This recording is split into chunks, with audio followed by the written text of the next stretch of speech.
হ্যাঁ রে, বৌদি আর এক মুহূর্তে এখানে থাকতে চাইছে না। রাতের মধ্যে সব গোছগাছ করে নিতে বলেছে, কাল আর্লি মর্নিং বেরিয়ে যেতে চাইছে। আর তো সবকিছু বৌদি গুছিয়ে নিয়েছে। জ্যোতিমা, হ্যাঁ, তোমাকে রিসর্টে ফিরতে হবে। আমি নিহারিকাকে বলছি, ও তোমার সঙ্গে যাচ্ছে। আমাকে? হ্যাঁ, তোমাকেও। রাতের মধ্যে সবকিছু গুছিয়ে নাও, আর্লি মর্নিং আমরা সবাই বেরিয়ে যাবো এখান থেকে। কিন্তু আমি এখান থেকে তো যেতে পারবো না। আর আমার দিদিকে একা রেখে আমরা সবাই কি করে চলে যাবো এখান থেকে? ওটা নিয়ে তুমি টেনশন করো না, ওকে আমরা কলকাতার কোনো ভালো হসপিটালে শিফট করে দেবো, তাই না রে? অফিসার, যতক্ষণ না বিভাকে শিফট করা হচ্ছে আপনারা কেউ এখান থেকে যাবেন না, কোনো রকম সমস্যা যাতে আর না হয়। আর দেখবেন কোনো লোক যাতে বিভার রুমে ঢুকতে না পারে। ওকে? না, আমাদের লোক সারা রাত পাহাড়ে থাকে। ওকে, থ্যাংক ইউ।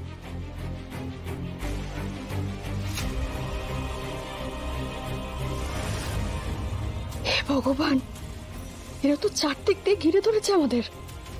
কি করবো এখন?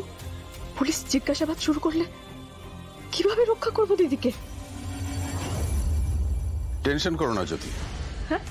না, বলছি টেনশন করো না। তোমাকে তো আমরা এখান থেকে নিয়ে যাবই, আর তোমার দিদিকে এখানে ফেলে রেখে যাব না। ওকে কলকাতায় নিয়ে যাব, ভালো হসপিটালে ভর্তি করব। ডক্টরের সাথে আমার কথা হয়ে গেছে। ঋষি, তুইও যা। আমি এখান থেকে যেতে পারবো না। আমার দিদি তো এখানে রয়েছে, ওকে ছেড়ে কি করে আমি এখান থেকে চলে যাব বলুন? জ্যোতি প্লিজ, দেখো এতজন থাকতে তোমার দিদির কিচ্ছু হবে না। শোনো, আমি বলি কি, আমরা রিসর্ট ফিরে যাই, তুমি একটু করে ফ্রেশ হয়ে নাও, একটু কিছু খেয়ে দিয়ে নাও, তারপরে আমাদের যা গোছানোর আছে আমরা গুছিয়ে। জ্যোতি প্লিজ জেদ করো না, দেখো সকাল হতে বেশি সময় বাকি নেই। আমরা সব কাজ সেরে আমরা আবার এখানে আসবো, আমি তোমাকে নিয়ে আসবো। এন্ড ট্রাস্ট মি, তোমার দিদির কিচ্ছু হবে না, সবাই আছে এখানে। এসো এসো।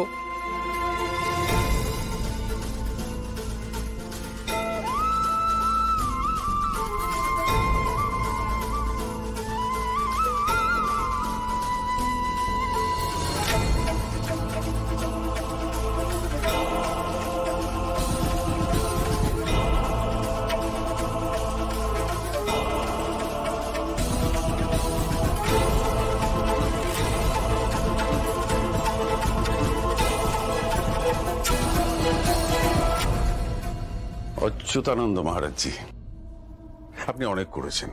এবার একটু রিসর্টে গিয়ে বিশ্রাম করুন। এদিকটা নিয়ে ভাববেন না, আমরা আছি, সব সামলে নেব। চল।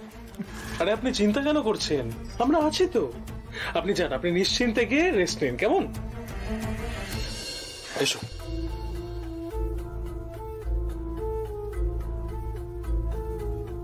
জ্যোতি, তুমি গিয়ে ফ্রেশ হয়ে নাও, ফ্রেশ হয়ে কিছু খেয়ে নিও। আমি খেয়াকে গিয়ে বলছি খাবার ব্যবস্থা করতে।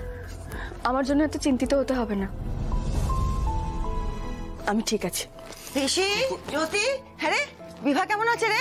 অনেকটা বেটার মা, কিন্তু যখন নিয়ে গেছিলাম তখন ভীষণ সিরিয়াস ছিল। ডক্টর বললেন এখন সব ঠিক আছে, রিস্কের কিচ্ছু নেই। তুমি আর চিন্তা করো না, তোমার দিদি ঠিক সুস্থ হয়ে যাবে। আর শোনো, তোমার নিজের জিনিসপত্র আর তোমার দিদির জিনিসপত্র গুছিয়ে নাও। হ্যাঁ, তোমার বাবাকেও জানিয়ে দিয়েছি, আমরা কাল সকালে এখান থেকে চলে যাচ্ছি। আমি সব বুঝিয়ে দিয়েছি ওকে, সবকিছু বলে দিয়েছি। তুমি এত অস্থির হয়েও না। কি বলছিস ঋষি? অস্থির হবো না? আমার অস্থির অস্থির লাগছে। আমার কিচ্ছু ভালো লাগছে না, কিচ্ছু ভালো লাগছে না। এক মুহূর্তে এই বাড়িতে আমার থাকতে ইচ্ছে করছে না। এখানে কালে মনে হচ্ছে সব তো ঠিকই হচ্ছিল, ভালো হচ্ছিল, হঠাৎ কেন এরকম হয়ে গেল? এই বিয়েটার মধ্যে কি কোনো অশুভ লুকিয়ে আছে, যার জন্য একের পর এক অস্বাভাবিক ঘটনা ঘটছে? কি জানি, আমার মাথা কাজ করছে না, আমার কিচ্ছু বুঝতে পারছি না।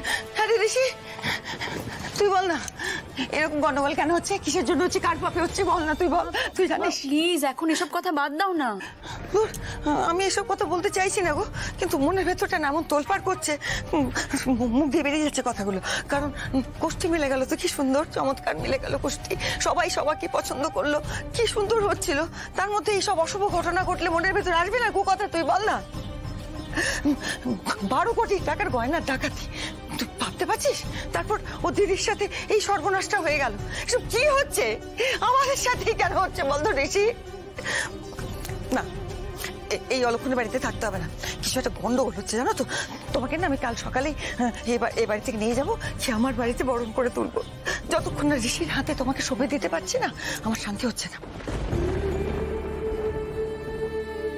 এখানে থাকলে অশুভ হতেই থাকবে। আমি সব গুছিয়ে নিই, অলক্ষণে বাড়ি থেকে বেরোতে পারলে আমি বাঁচি। উফ,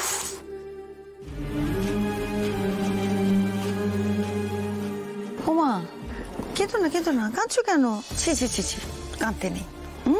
কেঁদো না, বিভা খুব তাড়াতাড়ি ভালো হয়ে যাবে। আর তুমি কাঁদলে তোমার বাবাটিকে কে সামলাবে? হ্যাঁ, তাকে তো সামলে রাখতে হবে নাকি? এই হ্যাঁ চলো যাও যাও।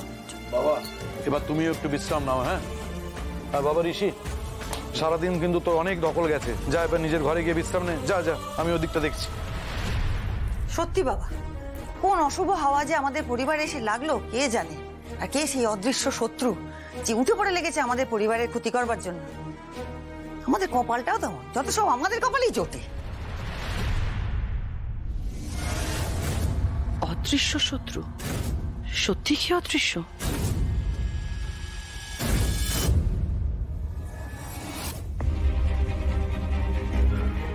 সেই শত্রু কি আমারই অতীতের কোনো ভুলের ফসল মা? যে অতীতের কথা জ্যোতিকে বলতে গিয়েও বলা হয়নি,